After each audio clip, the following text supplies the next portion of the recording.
80 years old. Yeah, that is old. And he was retired. That means that he wasn't working anymore. Well, he was a minister or a preacher, and he didn't stay retired.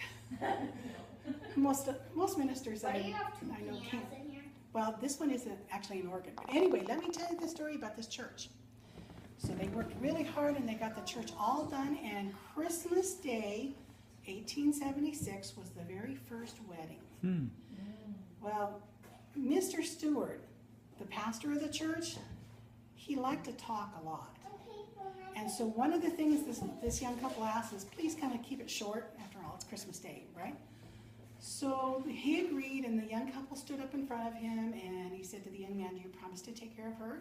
And the young man said, yes. He looked at the young lady, do you promise to take care of her? And she said yes. He says, okay, and he walked out the door.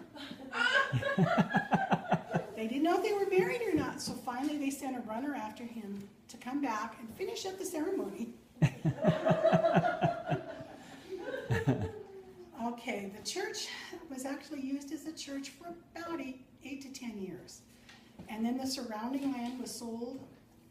Well, the man who bought that surrounding land, when he went in to get his deed transferred, discovered the land for the church had never been deeded correctly.